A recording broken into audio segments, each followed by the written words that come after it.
here's a great one, and I'm sure you've recently heard this. We also have to take accountability for the red flags we didn't actually take note of. That's a big thing. Whoa, something just hit me with that. Love Gangster with Adrian Boysel. Hey, what's up everybody? Thank you for tuning in to the Love Gangster. I'm here today with my friend Jordan, and we are going to be talking about how we can put love into action. If you've heard this show before, we've done one episode that we did last week. We talked about putting love into action and challenging all of you that were watching and listening to go out and buy food for the person that's in the drive-thru behind you. Today we're gonna do the same thing, but I got a little twist and a little surprise for you on that. But before we do that, I wanna introduce you to Jordan, give you a little bit of his background, have him tell you his story, and then we're gonna talk about what the future holds for putting love into action and the Love Gangster itself. So let's go ahead and jump into it. What's up, brother? What's up, my guy?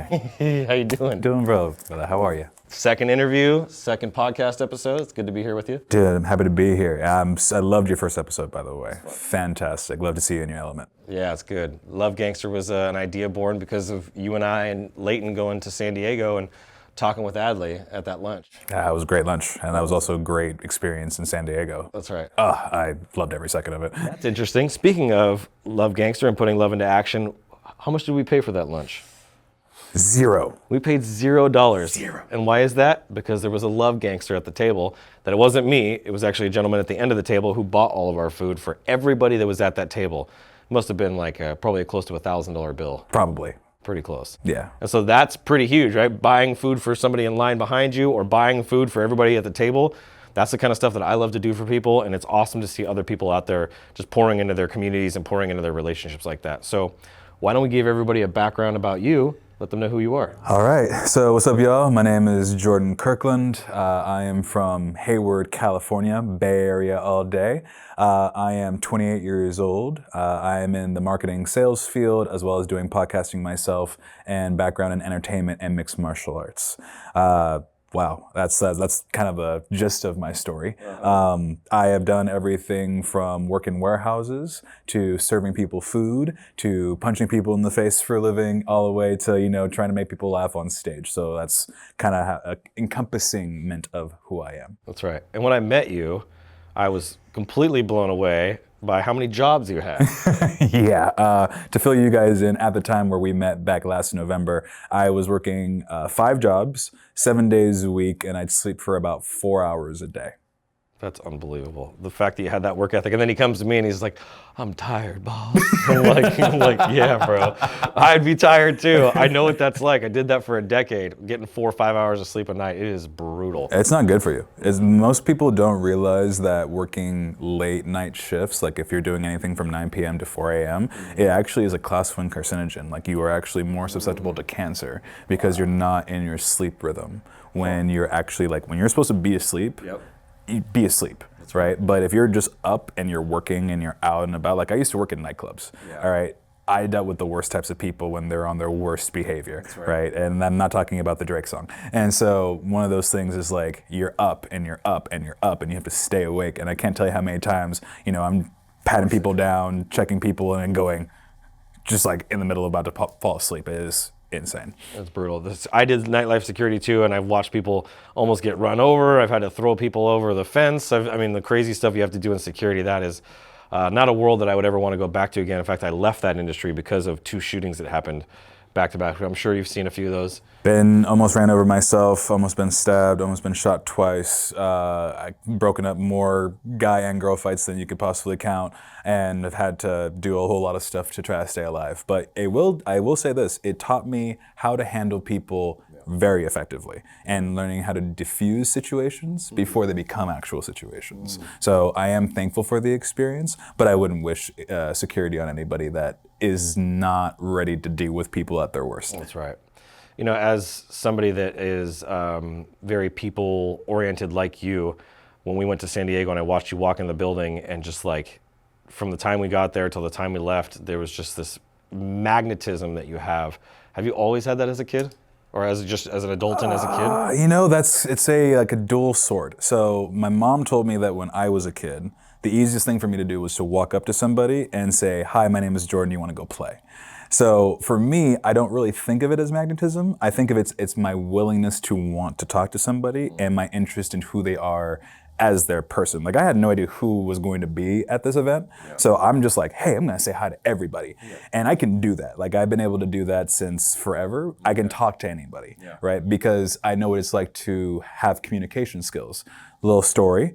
When I was growing up, I actually had an issue with my R's and my S's. So I actually had to go to communications class for a really long period of time so that I could actually know how to pronounce R and S. Wow. So I did not know how to do that. And communicating with people because, fun fact, I'm an introvert. So I would much rather like hang out with like one person or a very small group of people or just be by myself than have to talk to a whole crowd of people. Wow. That trips me out. The fact that you say you're an introvert, because I've been having this like internal conflict for like probably about a year now of like, am I an introvert or am I an extrovert? I have this person, I love to talk, I love to meet people, I love to build relationships, and you get me talking and it's hard to shut me up, right? That's why this is perfect for me. But there's the other side to me, like if I'm on stage and speaking, I've told you about this, like as soon as I'm off that stage, leave me alone. I want to go home and I want to go take a nap or sleep or rest, and I want to disconnect and feel myself. It drains me to do that kind of stuff. And so I've been wondering to myself, like, am I actually an introvert? And my wife said something recently. She's like, I think you are an introvert. I just think you've learned to become extroverted. Yes. So as a person who is a introvert extrovert, I had to teach everything that I love is with people. From psychology to talking about motivation to helping people do mental alchemy when it comes to their situations. It all involves people. But what I also realized, and a friend of mine actually brought up to me, he goes, this was a really fun way he said it. He goes, Jorden, you like people, but you like people's stories and you like what makes them tick. You're not necessarily a fan of people. That's true. As a general wanting them to be around you. So what is it about the story that is so empowering to you? So I've always been into stories. Like as a kid, I was a video gamer. I read comics. Superheroes were my thing. That's why I have a Batman tattoo. That's why I have all those things. Anime. If you're talking about anime, I'm your guy. What's up? But when it comes to stories and the archetypes of what stories represent as a human being, I always believe that everybody has the ability to have a story, but not everybody has the platform. Not everybody has done the work for their story to be interesting. It's like writing a book. And if you just wrote, I woke up today and everything was fantastic and I went to bed, you're like, that's great. Okay. Sure, I guess that's not a great story. But if you're talking about like, I woke up this morning and a bomb went off right next to me and I survived that. And then somehow I managed to get from A to B to C, and you see the test of character that the archetypes represent, it showcases that there's that human spirit that comes to life in that. So the hero's journey. Big hero's journey guy. That makes sense. Yeah, the hero's journey, and there's so many versions of a hero's journey, because some people are just like, yeah, you got the sword and you got the shield, or you're a superhero and you go through the strife and you have to lose a parent at some level. It's like, to a certain degree, I would say my story really is like a hero's journey, but it's similar to Simba coming back into the kingdom, right? So for those of you who don't know, like I have a famous parent, I won't say his name on here, but he's done his own thing and people have seen him perform on stages, they've seen him on podcasts, on radio shows. And so that side of my family is estranged to me, right? But I've always had those gifts there, but because I was so like, I don't want to be anything like this person, I cut myself off from that really early on. So now my journey is to unlearn all the blocks that I put on top of it. That's right. So that I can come into who I'm supposed to be. And that's where I found my journey. And that's where you're at now. Yeah, that's definitely the stepping stones to the rocky the rocky run. And I think we should cover that a little bit, because I think it'll be fascinating to somebody was going from working to 5 jobs to now. What are you technically? How many jobs are you working technically now? And let's take the last one. You have one more day left, so let's remove that one from the picture. So I technically only have 2 jobs now. Yes, congratulations to me. Working with you guys, and then also working as a functional fitness instructor for Pipeworks Climbing Gym in Sacramento. I get a chance to teach people how to get in shape and build back their bodies again, because I had to go through that myself. Which I'm learning right now. Oh, he looks fantastic, by the way. I'm not teaching him, but he's in his work. But a lot of anything that's happening right now is because I decided to take control of my body again. After years of injuries, after years of inconsistencies with workouts, I finally was like, look, it's mobility and flexibility and awkward strength training. And if I do this diligently every single day, I will lose 30 pounds and I will have a better outcome of life. Absolutely. So in this season, now you're in a completely different role than you've ever been. And I know that there's a huge learning curve for our industry. And that's been a challenge for me in the world of digital marketing and marketing agencies, is trying to find people who have marketing experience, who have a knack for marketing, that I can teach them everything I've learned over the last 17 years. Most people aren't able to grasp it. And that was the one thing I was like, I think I asked you to like read something, and then you came back to me and I'm like, hey, check this video out and let me know what you think. And you're like, boom, boom, boom, boom, boom. Your memory and your recall with very complex things I found has been very interesting. And so that's why the opportunity came as quickly as it did on the work side of things, is the friendship was going to be there. Like the moment you and I like started talking together, I was like, dude, where have you been, bro? Yeah, I know. I've been missing you, bro. All I did was to say, I like your hat. I like your hat. And I truly believe, and this is just for anybody who's ever wondering about how to communicate with somebody, first thing that I ever learned, and I think How to Win Friends and Influence People by Dale Carnegie, is compliment somebody genuinely. I'm going to say that again. Compliment somebody genuinely. That's right. Because if you just say, oh, I really like your pants, but you have no interest in pants, that just comes off weird, bro, and you can feel that. But if you actually can look at somebody and go, man, I love your tattoos, or I love your hat, or dude, your beard is awesome, is on point. Yeah. People will feel that, and that even me inside, I'm like, yeah. But it's a true thing. If you're not being true to yourself and what you're genuinely interested in, you cut yourself off from all the opportunities of people you could connect with. That's just my personal thought process on it. So an interesting question just came up as we were talking, as you were saying that, that I want to ask you. If you were to go back in the present, right, like you are present right now in this moment and having that full perspective, like, you know, they say hindsight is always 20/20. You now looking at your life now and where you're at currently, and just go back 10 years, from 28-year-old Jorden to 18-year-old Jorden, what advice would you give to 18-year-old Jorden, knowing that you're going to be here where you are today? Believe in yourself and love yourself more. If I was going to tell myself anything, it would be believe in yourself and love yourself more. And get started on your flexibility and mobility right away. Don't let the doctors who say, we're not going to help you, and that's basically what happened. So to give you quick context, had an injury, 18 years old, my scapula got pushed into my ribcage. I had a bone sticking out of my armpit, literally, for 2.5 years. Doctors were like, hey, we don't see a break, so here is some medicine and good luck to you. And so for 18 to basically 27, I was in searing pain. And I still have issues now, but because I train the way that I train now, it's so much better. So going back to 18-year-old Jorden is love yourself more, because you have so many opportunities that went away because you didn't love yourself more.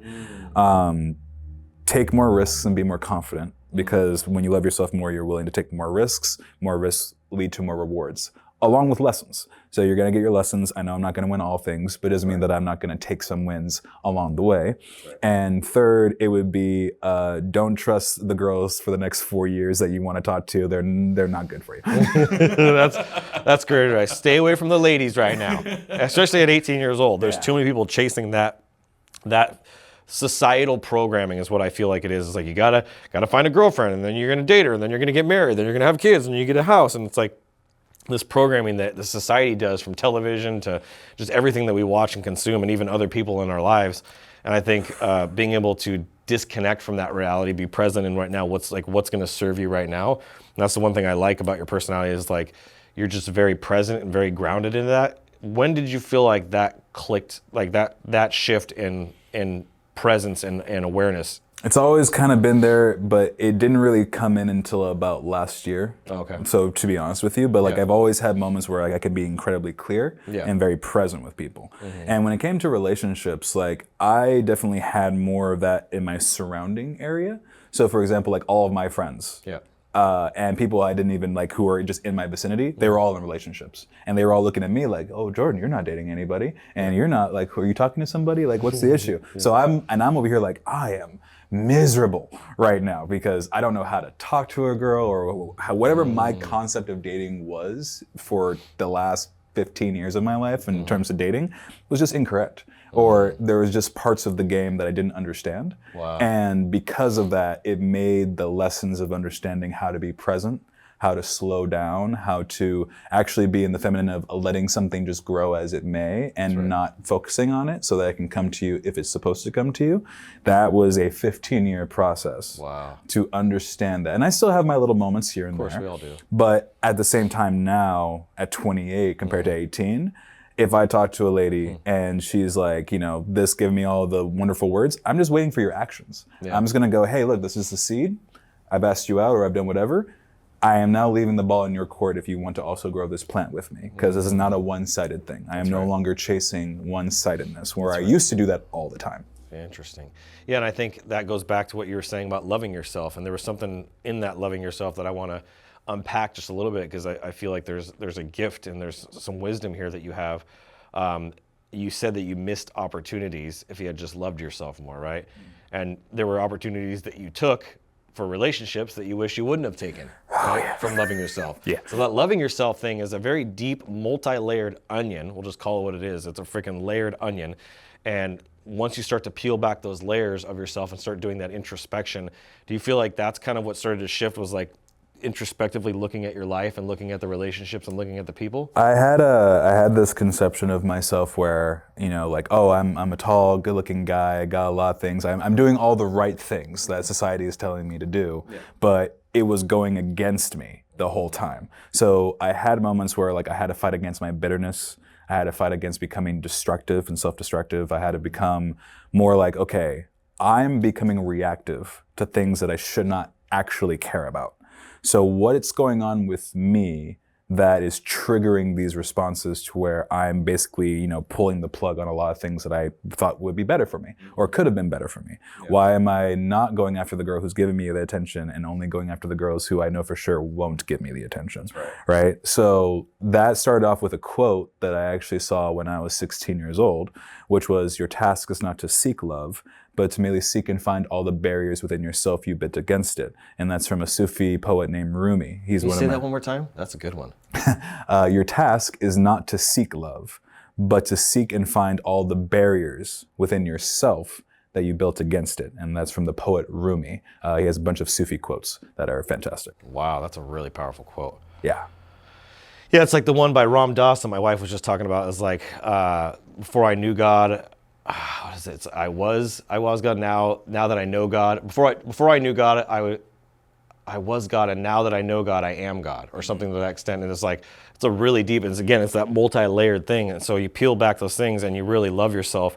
For everybody that's listening and watching this, what does that actually mean more practically? Like, how can you do a better job of loving yourself? What are some of the practices or some of the things that you did to, because it's not just the thoughts and the introspection, but it's also some of the actions that you took. So it's thought that predates action, and then action is the follow-through for knowing that you are on the right track. So the first part of it is my thoughts. So what I do when I am trying to navigate my mindset and do what I like to call mental alchemy, right? So that's kind of the things that I usually talk to people about, which is take the lesson, alchemize it, and then turn it into something positive, right? So, and that takes practice though, and it's not pleasant. It's not pleasant at all. So if you're going to do this work, understand that it's going to be very painful, but you also have to be very realistic with yourself. So one example is like, okay, how do I get better when it comes to being present with people? The first thought is, only in this moment is what's happening. That's the thought. That's how I engage with people. Only in this moment am I interacting in this time frame. Tomorrow is not happening right now. Yesterday has passed. I only have this moment right now. So what's happening in this moment that I need to pay attention to? The second thing is that in my actions, I actually look people in the eye purposely, and I keep my eye contact there, because what ends up happening is, as they say, the eyes are the gateway to the soul. But if I'm willing to share my soul with you, it calls your soul into action to interact with me on that same level. Wow. And so what happens is I used to actually have a really hard time looking at people in the eye, not because I didn't want to see what was going on with them, but because I did not want them to see the darkness behind my eyes. And so it was really hard at times to be able to go, yeah, let me look at you and really look at you. And then be able to go, but you might see what's going on with me, and I don't know how I feel about that. So it is the thought, you have a mindset or anchor to get you into the thought, then you do the action, and then you have your prerequisites into the action that you take, and then there's the follow through, talking. That's gold. That's gold. That reminds me, and it makes me think of the title of your show, which was Genius, that I can't wait for everybody here to be able to check out too in the future. Laugh at the pain. We both know what it's like to endure and experience a lot of pain and suffering, right? From the scapula to father wounds to, we have a lot in common, and that's I think where we bonded deeply amongst other things. Just being able to look at that pain and then be able to get to a place where you can laugh at it. That is like, again, with the Adley thing, taking two things that don't belong together and putting them together makes it like, whoa, what do you mean laugh at the pain, right? Because if you fell as a kid and like you tripped and your friends started laughing at you, you got pissed, or you're like, dude, why are you freaking laughing at me? I'm hurt right now. Yeah, so how Laugh at the Pain started technically was when I was a baby, I had bronchiolitis. So I had my first year breathing, I struggled really, really hard. I would cough so hard that I'd throw up. But somehow my mom told me, because again, I don't remember this, but she told me like, you used to laugh afterward. So you would cough so hard, like violent coughing, to the point where you'd throw up as a baby. I'm a 1-year-old baby throwing up like over and over again. But somehow my brain was like, in order for us to keep ourselves sane, laughter is going to be the only thing that I can do about this.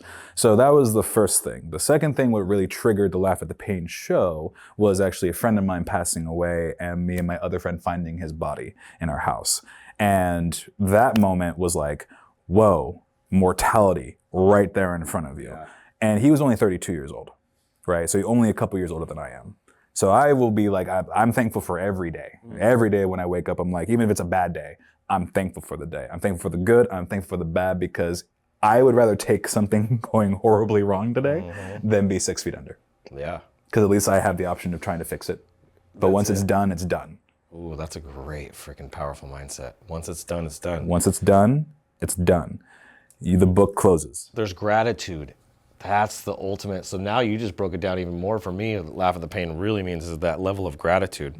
I'm big on gratitude. And then I did my first comedy stand-up from there. So like I'm not actively doing comedy anymore, but I have some stuff that I have put out there. But one of the very first jokes I ever made was actually about my friend's death, because it wasn't the death that was funny, it was all the factors after the death that, if you looked at this as an outside perspective, is absolutely hilarious. Wow. So I was like, I have to do this. Wow, and I'm sure this is going to spark some thoughts and some even maybe trigger some things for people, but it triggered something for me in hearing that, because almost no one knows this, and I was talking to my mom about this the other day. I don't really talk about this very much, but at 4 years old, I was walking home from Kmart with my grandma, who was my grandfather and my grandmother were raising me, and I walk in, and my grandfather was my hero. I mean, bike rides to the American River, sitting there, him reading me stories every night, just so many, sitting in his shop, in his garage that he had converted over for his business, and meeting with clients, and like he was like the spirit of entrepreneurship, that he was the one that put that into me first before everything. So he was a larger than life hero and a Titan. And I talk about my Titan talk in one of my signature talks, but what people don't know is that he passed away right in front of me at 4 years old. And I shortly after, it was a very traumatizing moment, as you can imagine, but shortly after I went to go live with my stepmom, who was the opposite of what he was. I was this kid that now just showed up in her life, and she was young. I mean, she was probably only 20, 21 years old, so she was just a kid basically still too, trying to figure herself out, but she did not want me around, and she treated me like she did not want me around, and I could feel that, right? Because I'm a feeler. I could just feel her energy, just like she did not want me around. And she used to yell and scream at me all the time. I was always making mistakes, and I think a lot of it was subconscious mistakes that I would make mistakes, and she would yell at me, and I would be miserable and upset and sad that I messed up, and like I'd feel guilty, and I'd feel all these horrible feelings, but I would start laughing.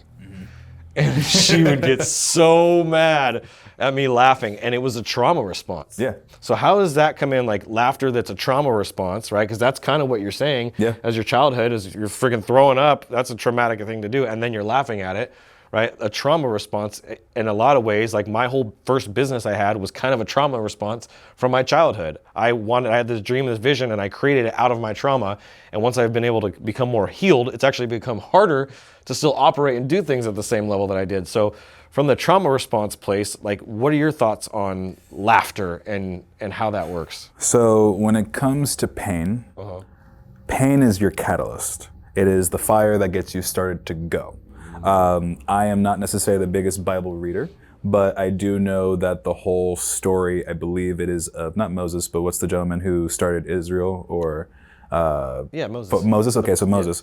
Wasn't he like 70 something years old where he finally left the place, right? Yep. So pain has to start somewhere. You need something to prick you up, which is going back to the hero's journey. That's right. If you don't have a catalyst, nothing gets started. Chaos has to have a catalyst. That's how creation becomes something, right? That's when you're painting something, when you're writing music, when you're doing video, when you're doing podcasting, it starts with something that's gonna bring the fire up. Otherwise, you're not capturing anybody's attention. That's just a big thing about it.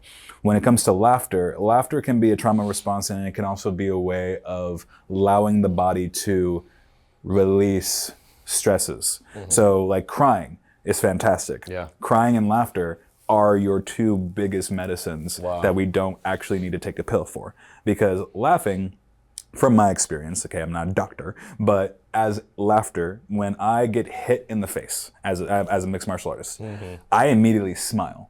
Because one, that's like, ooh, you got me pretty good on that one. I'm pretty happy about that. And the second part is like, okay, now we're gonna take you seriously. Yeah. And one of the most iconic villains, Joker, right? Yeah. He's always talking about this one bad day, and you see how he's laughing, and you see how everything's a joke. Or again, The Watchmen, right? You had the comedian, and he looks at life as a joke. How many villains and the laughter of the idea of the parody of life come from that?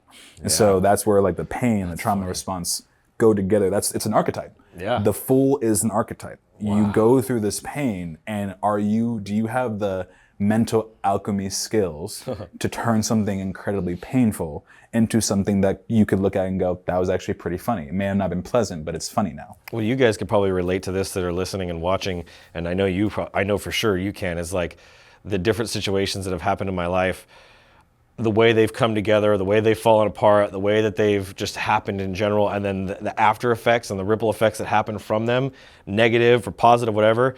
There's been so many times I've said to myself, all right, you are the funniest, you are the original comedian, you're the greatest comedian of all time. Like, I could not have come up with a better script. Like, God is the most hilarious, he has the most hilarious sense of humor, just like the things that you curse end up coming back to you is like, just so many different things that I've done in my life that have caused me to have to suffer or deal with some sort of pain.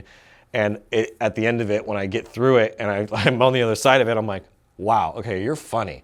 Like, now I can actually look at this like, you're funny. Like, I would not be who I am today if it hadn't been for all the pain that I've gone through, from bad relationships to bad friendships to bad business partnerships. I mean, so many different situations from the same thing that you said here at the beginning. And that's what I think the core of this message is for you, all of you listening today, is loving yourself more. Yeah, if you can take the time to love yourself more and to engage with yourself and be honest with yourself. I can't tell you how many times I have lied to me because I was not ready to actually articulate the inconsistencies of myself. Wow. So when I take time to go, hey Jordan, your financial situation is because of you.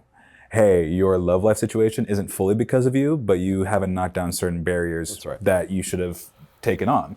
Or, hey, maybe your family life could have been better had you taken more initiative into showing more love to your family, right? Yeah. These are all things that these are hard answers and questions to ask yourself because you're going to get an answer. You may not like it. It's true. Accept it and then alchemize it so that you can do something better, right? That's the biggest thing where people are like, what do they say? Knowledge is power. Yep. Incorrect. Applied knowledge is power. Because I can know something, but I may not know how to do something, which means I don't know it, and therefore I can't apply it. So if people are reading books and you read a chapter, when I was first reading Dale Carnegie books, I would read a chapter and then find a way to apply that chapter in my first day. That's the key. Information plus application is what creates the transformation. Exactly. Yep. So can you repeat that actually? Because that was really good. Yeah. Information plus application is what creates the transformation. Yeah, and that's how you laugh at the pain. If you can apply it, Yep. ooh, I really shouldn't have talked to that one girl. She gave me all the flags, or guy gave me all the red flags immediately. Here's a great one, and I'm sure you've recently heard this. We also have to take accountability for the red flags we didn't actually take note of. That's a big thing. Whoa, something just hit me with that. Dude, think about all the comedy movies. I think you and I have this in common. If you look at all the funny Step Brothers, the meatloaf, right? Like, we could probably, between the two of us, we could sit here for another hour and rattle off hilarious lines in movies. It's the laughter and the humor that actually creates the depth of the memory. The more funny something is, the more laughter you get from somebody. Like the Bruce Almighty scene back in the day, when he's like, that was one, I'll never forget that moment in the movie theater and just literally dying and laughing. It's one of the greatest movie scenes of all time. That is a really rooted memory. So laughter will help you remember the pains, the struggles, the challenges, and the things you've overcome, especially from a place of gratitude. Now that's power right there. It is. It's a potency, right? And if you can learn to laugh at something, if you can learn to grow that, it just becomes something that's super beautiful. And the goal is to also not expect anything. That's right. Anytime when I was working my 5 jobs, 7 days a week, only sleeping 4 hours a day, I had no idea I was going to meet you. Yeah. I had just told myself after I had gotten fired from my other job that I was like, look, I know something good's gonna come out of this, but I have to put in this work. And that means sleeping in my car, if that means sleeping on the floor, if that means having to thug it out and drive back and forth from Sacramento to the Bay, which for people who are not from California, that's about an hour and 40-minute drive each way, and put in the hours, and my car may break down, and like all these other things. And my friends are like, oh, what are you gonna do when something fails? And I'll be like, I don't know. That's right. But I gotta just put faith in that something positive is gonna come into my life that's gonna take me out of this, but I have to put in that work first. Yeah. And that's how all things led to our relationship. That's amazing. So with all of that being said, I think there's a lot of value here for people. What does the future hold for Jorden? So I kind of feel like I'm chosen for this. Starting up the Laugh at the Pain podcast again, so that'll be coming up in the next week or two, so I'm very excited about that. I am working on doing public speaking. So I will be working on keynote speaking and stuff like that. And This guy's voice. have you heard it? Someone keeps saying that I sound like Les Brown. I've had a couple people say that. So maybe I am, Give me you have greatness inside of you. You have greatness inside of you. You hear that? Dude. And you do. I believe that, instead of greatness is you have so much potential that you have not yet tapped into. That's waiting for you. That's waiting for you to come out. That's waiting for you to step into. And it's kind of like putting on that like suit of armor, or like the hero finally putting on the cape again. You have to relearn that you are that amazing. And it's not from an ego place. Maybe like 2% ego. The rest of it is just, I've been chosen to show up and do something. And I was given this voice. I was given this look by God, thankfully. And I will do my own self and his work disservice if I don't find a way to apply that properly. Whew. You've been called, you've been chosen. I believe that for every single person that's listening to this, for Jorden's life, for my life, for my family's life, for my children's life, and I believe that you are chosen. So if anybody wants to reach out, connect with you, get to know you more, become friends, how would they go about doing that? So you can find me on Instagram, at justjorden22, and Jorden with an E, so just and then Jorden 22. If you want to reach out to myself or the amazing business that I work with, you can reach out to Jorden with an E at brandbutler.ai. And then also, if you're just trying to find any of the stuff that I go on to, just type in Jorden Kirkland. You'll be seeing more stuff coming up here soon. And don't forget to find and wait for Laugh at the Pain, which will also be produced by our group VMV. I'm very excited about. And when we get that show done, we'll put the link in the description of this video, even though it'll be a week or so from now. And then we close this episode, every episode out with a challenge. And so I want to change it up. Like I told you guys at the beginning of this, I want to change it up. And I gave the challenge last week, which was to buy something for someone in front of you in line, wherever you are, coffee, drive-through, whatever. And I told you to report back to me or you'd be swimming with the fishes. This time we're going to let Jorden do that. So my challenge to all of you for showing some love to your community and to the people around you is everybody has, I know everybody does, have clothes that they do not wear, okay? Instead of going to the thrift store and finding out later that maybe it got delivered, there's a bunch of homeless places where people are gathered onto the streets. Take a box, go up to one of them and just say, hey, for you and your community, here is a bunch of clothes that I no longer wear or shoes I no longer wear, and just drop it off and go. And that's how you'll show love, or you'll be sleeping with the fishes. That's right. You're gonna make the challenge happen, you report back to me, or you'll be swimming with the fishes, capiche? We out. We're going to do this again, brother. Thank you so much. Thank you, Just brother, the beginning. Yes, I'm sir. proud of you, and can't wait to see you guys on the next episode. God bless, and as always, keep looking up.